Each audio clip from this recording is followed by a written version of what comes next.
Hello friends, welcome to miss Nasi voice over 2.0 channel. ஹீரோவும் ஹீரோயினியும் ஒன்றா உட்காந்து சாமி கும்பிட்டுருக்காங்க. ஹீரோ பக்கத்தில் அந்த இலூஷனில் வரும்ல அந்த பொண்ணு வந்துட்டு இது என்னோட ட்ரெஸ் விதான், இவ எப்படி போடலாம் அப்படின்னு சொல்லிட்டு ஒரு மாதிரி கேட்க, அந்த ட்ரெஸ்ஸே ஹீரோவும் அப்படியே வெறிக்க பார்த்துட்டு ஒரு மாதிரி முறைச்சு பார்த்துட்டே இருக்காரு. போய் பூஜை பொருள் எல்லாம் போய் எடுத்துட்டு வாமா அப்படின்னு சொல்றாரு. ஹீரோயினியும் எந்திரிக்கிறாங்க. ஹீரோவும் அந்த ட்ரெஸ்ஸை பிடிச்சிட்டு விடாமல் அதே முறைச்சு பார்த்துட்டு இருக்காரு. ஹீரோட அம்மா வந்துட்டு சொல்கிறாங்க, விதான் உனக்கு ஏதாவது ஒன்று வேணா சொல்லு விதான், நான் அதை பண்ணுறேன், அவள் போய் பூஜை பொருள் எல்லாம் எடுத்துகிட்டு வரட்டும் அப்படின்னு சொல்கிறாங்க. ஹீரோயினி அப்படியே போயிடுறாங்க. ஹீரோ வந்துட்டு ஒன்றும் இல்லம்மா அப்படின்னு சொல்லிட்டு டக்குன்னு அவர் முகத்தை எப்பவும் போல மாத்திடுறாரு.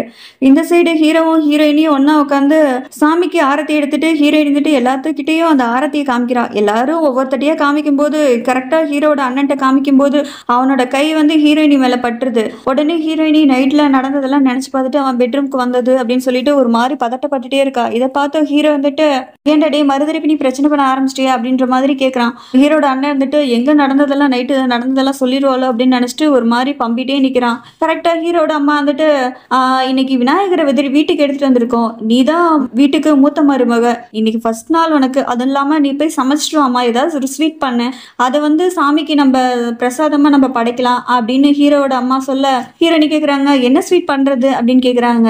நம்ம விநாயகருக்கு எப்போவுமே பால் பாயசம் அப்படி பண்ணுவோம், நீ அதே மாதிரி போய் பண்ணுமா அப்படின்னு சொல்கிறாங்க. உடனே ஹீரோ இருந்துட்டு சரி பண்ணுறேன் அப்படின்னு சொல்லிட்டு போயிடுறாங்க. இந்த சைடு ஆண்டியும் சித்தியும் பேசிட்டே வருவாங்க. இத்தனை வருஷமா நம்ம இருக்கோம், உங்க அக்காவை தான் அந்த ஸ்வீட் பண்ணிட்டே இருக்கா, நம்மளெல்லாம் கண்ணுக்கு தெரியாதா உன் அக்காவுக்கு, இத்தனை வருஷம் நம்ம சமைச்சிட்டு இருக்கோம், பாலில் எந்த அளவு தண்ணி ஊற்றணும், சேமியா எப்போ போடணும், எப்போ பாதாம் முந்திரி போடணும், இதெல்லாம் நமக்கு தெரியாதா, இப்போ வந்த பிள்ளைய தூக்கிட்டு தலையில தூக்கி வச்சுட்டு ஆடிட்டு இருக்கா, விதி விதி விதின்னு ரொம்ப ஆடிட்டு இருக்கா உன் அக்கா காரி அப்படின்னு ஆண்டி சொல்ல, அதுக்கு சித்தியோ ஒரு நிமிஷம் அமைதியா இருங்க, சொந்தக்காரங்க எல்லாரும் வந்திருக்காங்க, அவ சின்னதா ஏதோ ஒரு சமையல்ல தப்பு பண்ணா அப்படின்னா கண்டிப்பா மாட்டிப்பா, அப்ப தெரியும் அக்காவுக்கு இவ தலையில தூக்கி கொண்டாடுறாங்கல்ல, அப்ப கொண்டு போய் எங்க போய் மூஞ்சி வச்சுப்பாங்க அப்படின்னு நம்ம பார்க்கலாம் அப்படின்னு சொல்லிட்டு இவங்க ரெண்டு பேரும் பேசிட்டு போறாங்க.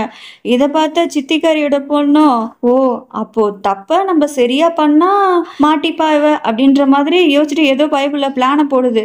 இந்த சைடு ஹீரோயினியும் ஸ்வீட் பண்ணிட்டு இருக்காங்க. ஸ்வீட் பண்ணிட்டு இருக்கும்போது தங்கச்சி வீடியோ கால் பண்றாங்க. வீடியோ கால் பண்ணும்போது இந்த மாதிரி விநாயகர் வீட்டுக்கு எடுத்துட்டு வந்திருக்கத ஹீரோயினி சொல்லிடுறாங்க. சரி அக்கா காமிக்கா விநாயகரை அப்படின்னு தங்கச்சி சொல்ல போய் சாமிக்கு அந்த விநாயகரை அலங்காரம் பண்ணது இது எல்லாத்தையும் போய் காமிச்சிட்டு இருக்காங்க. காமிச்சிட்டு இந்த சைடு பேசிட்டு இருக்கவும் கரெக்டா ஹீரோட அம்மா அந்த இடத்துக்கு வந்துடுறாங்க. எல்லாம் ஸ்வீட் எல்லாம் ரெடி பண்ணிட்டியாமா அப்படின்னு கேட்க ரெடி பண்ணிட்டேம்மா அப்படின்னு சொல்லிட்டு போய் ஸ்வீட் எடுக்கலான்னு போகும்போது அந்த ஸ்வீட் ஃபுல்லா தண்ணி மாதிரி கொலக்கொலன்னு இவ பண்ணி வச்சிருப்பா. அது எல்லாமே ஒரு மாதிரி தண்ணியாட்டம் ஆயிருது. இதை பார்த்த ஹீரோயினிக்கு ஒரு மாதிரி ஷாக் ஆயிருது. என்ன பண்றது, இதை சரி பண்றது ஒண்ணுமே புரியாம டைம் வேற ஆயிடுச்சு அப்படின்னு நினைச்சு யோசிச்சுட்டு இருக்கா. ஹீரோவும் அந்த இடத்துக்கு வந்து என்னாச்சு விதி, உன் முகமே வேற மாதிரி மாறி இருக்கு, என்னாச்சு சொல்லு, கவலையா இருக்க போல அப்படின்னு கேட்க ஹீரோயினி எல்லாம் நடந்ததெல்லாம் சொல்றா. இதை கேட்ட ஹீரோவோ ஒன்றும் பிரச்சனை இல்லை, நான் அம்மாட்ட போய் பேசுறேன், அம்மா இதை வந்து பண்ணுவாங்க, சரியா நீ இதை முதல்ல கீழே எடுத்து ஊத்திரு அப்படின்னு சொல்ல, அதுக்கு ஹீரோயின் இருந்துட்டு சொல்றாங்க, நான் ஃபர்ஸ்ட் டைம் பண்ணது, அதுவும் சாமிக்காக பண்ணது, அதை நான் எப்படி போய் கீழே ஊற்ற முடியும், ஏதாவது முயற்சி பண்ணி ஏதாவது சரி பண்றதுக்கு ட்ரை பண்றேன், நீங்க கொஞ்ச நேரம் வெளியில இருங்க அப்படின்னு சொல்லிட்டு ஹீரோயின் இருந்துட்டு ஹீரோவை சொல்ல, ஏதாவது ஒன்னா கூப்பிடு அப்படின்னு சொல்லிட்டு ஹீரோவும் போயிடுறான். இந்த சைடு ஹீரோயினி எல்லாருமே ரெடி பண்ணிட்டு வந்து சாமி கிட்ட படைக்கிறாங்க. படைச்சிட்டு எல்லாரும் சாப்பிட்டு இருக்கும்போது ஸ்வீட் எல்லாம் எல்லாத்துக்கும் எடுத்து கொடுத்து சாப்பிட்டு இருக்காங்க. இதை பார்த்து தங்கச்சியோ என்ன யாருமே எதுவுமே சொல்லல, எல்லாரும் அவங்கவுங்க பாட்டுக்கு சாப்பிட்டுட்டு இருக்காங்களே, நான் தானே போய் அந்த ஸ்வீட்ல தண்ணியும் பாலும் கலந்து ஊத்தினேன், யாருக்கு எந்த டவுட்டுமே வரலையா, ஸ்வீட் என்ன அவ்வளோ நல்லாவா இருக்கு அப்படின்ற மாதிரி யோசிச்சுட்டு இருக்கா. இதை பார்த்த ஹீரோட அம்மாவோ என்ன ஸ்வீட் சாப்பிடாம இருக்க, சாப்பிடு அப்படின்னு சொல்றாங்க. இதை சாப்பிட்டு நல்லா இருக்கு அப்படின்னு சொல்லிடுறா. இந்த சைடு பாட்டியோ சாப்பிட்டுட்டு கிஃப்ட் தராங்க ஹீரோயினிக்கு. ஹீரோயினி அப்படியே சந்தோஷமா வாங்கிக்கிறா. இந்த பக்கம் ஹீரோவோ ஹீரோயினிக்காக ஒரு நெக்லஸ் வாங்கிட்டு வந்து கொடுக்குறான். கிஃப்ட் உனக்காக கிஃப்ட் முதல்ல நீ சமைச்சில்ல அதுக்காக அப்படின்னு சொல்லிட்டு கொடுக்குறா. இதை பார்த்த சித்தியோ டே என்னடா இது, சின்னதா ஒரு பாயசம் செஞ்சா அதுக்காக நீ இப்போ இவ்வளோ பெரிய கிஃப்ட் வாங்கிட்டு வந்திருக்க அப்படின்னு கேட்க, இந்த சைடு ஹீரோவோட அம்மாவும் வந்துட்டு சொல்றாங்க, அவன் பொண்டாட்டிக்கு அவன் வாங்கிட்டு வந்து தரான், அவன் சம்பாதிக்கிறான், அது மட்டும் இல்லாம நம்ம விதானுக்கும் இந்த மாதிரி நெக்லஸ் போடுறது ரொம்ப பிடிக்கும், அதனாலதான் அவன் பொண்டாட்டிக்கு அதே மாதிரி வாங்கிட்டு வந்து கொடுத்துருக்கான், இதுல என்ன தப்பு இருக்கு அப்படின்னு சொல்ல சித்தியோ அப்படியே வாய முடியறாங்க. ஹீரோயினி ரூம்ல அவங்க நெக்லஸை வச்சு கழுத்துல வச்சு பார்த்துட்டு அப்படியே கண்ணாடி பார்த்து அப்படியே ரசிச்சுக்கிட்டே நின்றுட்டு இருக்காங்க. கரெக்டா ஹீரோ வந்துட்டு நான் கழுத்துல போட்டு விடுறேன் அப்படின்னு சொல்லிட்டு ஹீரோயினி கழுத்துல கரெக்டா போட்டு விடுறாங்க. ஹீரோவுடைய முகமே மாறுது. ஒரு நிமிஷம் என்ன நீங்க ஒரு மாதிரி குறுக்குறுன்னு பாக்குறீங்க அப்படின்னு சொல்லிட்டு ஹீரோயினி கேட்க ஒரு மாதிரி ஹீரோவா அப்படியே நின்றுட்டு இருக்கான். கரெக்டாக அந்த இடத்துல வந்து ஒரு மாதிரி மாதிரி ஆயிடுறான். இதை பார்த்த ஹீரோயின் வந்துட்டு என்ன இவன் மறுதிருப்பி முகமே மாறுதே, ஒரு மாதிரி பயத்தோடையே அப்படியே ஹீரோவை பார்க்க, இதை பார்த்த ஹீரோவும் என்ன என்ன அப்படி பார்க்குற அப்படின்னு சொல்லிட்டு ஹீரோயினி கழுத்தில் போட்டிருக்க அந்த நெக்லஸ் அப்படி பிடிச்சி இழுத்துறான். ஹீரோயினிக்கு அப்படி வலிக்குது, கழுத்தை பிடிச்சிட்டு அப்படியே புரியாமல் அப்படியே அழுதுகிட்டே நிற்கிறா. இது எனக்கு தான் கரெக்டாக இருக்கும், என் கழுத்தில் போட்டால் தான் கரெக்டாக இருக்கும், எவ்வளோ அழகாக இருக்கு பாரு அப்படின்னு சொல்லிட்டு நெக்லஸை கழுத்தில் போட்டுட்டு கண்ணாடி பார்த்து அப்படியே ரசிச்சுட்டு இருக்கான். அப்படியே லேடிஸ் மாதிரியே பேச ஆரம்பிக்கிறான், லேடிஸ் மாதிரி டான்ஸ் ஆடிட்டு ஒரு மாதிரி ஜாலியாக அவன் வேற மாதிரி மூடுக்கு போயிடுறான். இதை பார்த்தா ஹீரோயினிக்கும் ஒரு மாதிரி அழுக ஆரம்பிச்சிடறா. என்ன இவன் மொத்தமாகவே லேடிஸாகவே மாறிட்டானே அப்படின்ற மாதிரி உட்காந்து ஒரு மாதிரி பதட்டத்தோடையே அவனே பார்த்துட்டு இருக்கான்.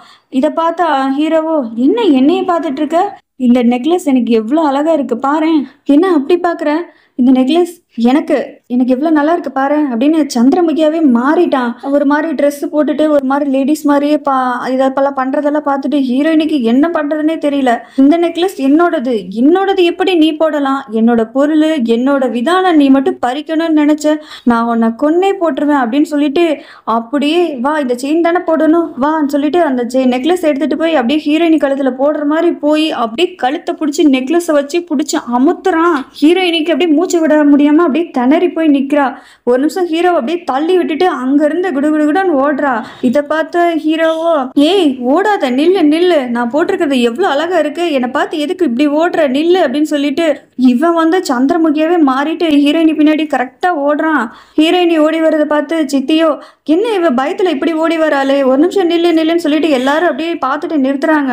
ஆன்ட்டியே வந்துட்டு சொல்றாங்க என்னம்மா உன் முகமே சரியில்லையே, என்னாச்சு, ரெண்டு பேரும் ஒன்னா தானே போனீங்க, நீ மட்டும் இப்படி ஓடி வர, உன் முகத்துல ஒரு பதட்டம் பயம் இருக்கே அப்படின்னு கேட்க ஹீரோயின் வந்துட்டு மேல ஹீரோ வராரா அப்படின்னு சொல்லிட்டு பயத்தோடய மாடியே பார்த்துட்டு இருக்காங்க. சித்தியே வந்துட்டு உனக்கு ஏதாவது பிரச்சனைனா சொல்லு, உன் முகமே சரியில்லை, அது மட்டும் இல்லாம நீ ஒரு மாதிரி பதட்டத்தோட பயத்தோடயே இருக்க, சொல்லு, ரெண்டு பேரும் ஒன்னா தானே போனீங்க, ஏதோ ஒன்று பிரச்சனைனா சொல்லு, மேல மேல அப்படின்னு ஹீரோயினி மேலேயே பார்த்துட்டு இருக்கா. என்ன மேல அங்க பூ வேணுமா, நான் பாட்டுக்கு இங்க பேசிட்டே இருக்கேன் எதுவுமே கண்டுக்காம இருக்க, சொல்லு, நான் பேசுறதுக்கு மரியாதையே இல்லை, அக்கா எல்லாம் இதை நான் பேசுறத கேட்டாங்கன்னா உன் மேல கோவப்படுவாங்க, முதல்ல எனக்கு மரியாதை கொடு அப்படின்ற மாதிரியே சித்திகார் இந்த சைடு பேசிட்டு இருக்கா. அது எதுவுமே ஹீரோயினி காதுலயே வாங்கல.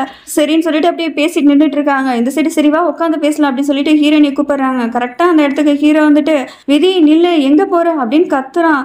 இதை பார்த்த ஹீரோயினியோ ஐயோ நம்ம ஒரு நிமிஷம் கூட இங்க இருக்கக்கூடாது அப்படின்னு நினைச்சிட்டு குடு குடு குடுன்னு வீட்டை விட்டு ஓடி போறா.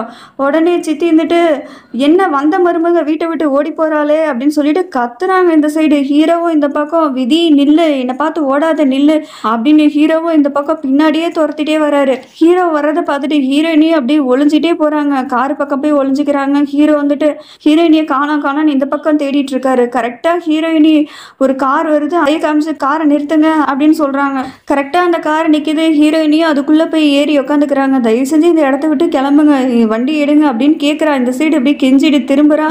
கரெக்டாக ஹீரோட அம்மா கிட்டே வந்து மாட்டிக்கிட்டா. இந்த பக்கமும் வீட்டில் இருக்கவங்க எல்லாரும் என்ன நடக்குது இந்த வீட்டில் ஒன்றுமே புரியலையே அப்படின்ற மாதிரியே பார்க்குறாங்க. அக்கா வேற இந்த வீட்டில் இந்த சமயத்தில் வீட்டில் இல்லாமல் போயிட்டாங்க. அக்கா வந்து கேட்டாங்கன்னா நம்ம என்ன பதில் சொல்லுவோம், ஹீரோயினே போனா பின்னாடி ஹீரோவும் போயிட்டானே, ஒன்றுமே புரிய மாட்டேங்குது. எல்லாருமே கல்யாணம் ஆகிறதுக்கு முன்னாடி தான் ஓடி போவாங்க விதானை பார்த்தா, இவன் என்னடானா கல்யாணம் ஆனதுக்கப்புறமே விதானை பார்த்து ஓடி போறா, இதில் ஏதோ ஒன்று பிரச்சனை இருக்கு அப்படின்னு நல்லா புரியுது அப்படின்னு எல்லாம் உட்காந்து தனித்தனியாக உட்காந்து யோசிச்சுட்டு இருக்காங்க.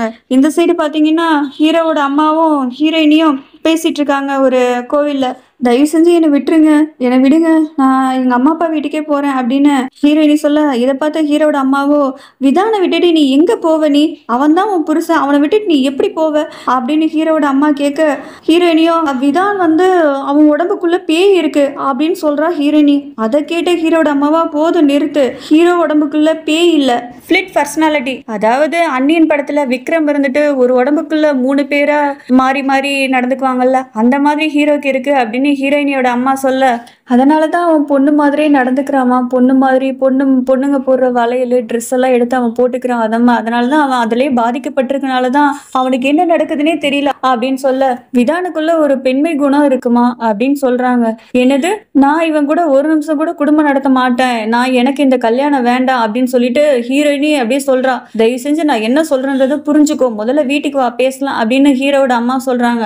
இதை கேட்ட ஹீரோயினியோ நான் இனிமே விதான் கூட வாழ முடியாது அப்படின்னு சொல்லிடுறாங்க. அடுத்து என்ன நடக்க போகுதுன்னு அடுத்த எபிசோட பார்த்து தெரிஞ்சுக்கலாம். அது வரைக்கும் காத்துட்டு இருங்க. பாய்.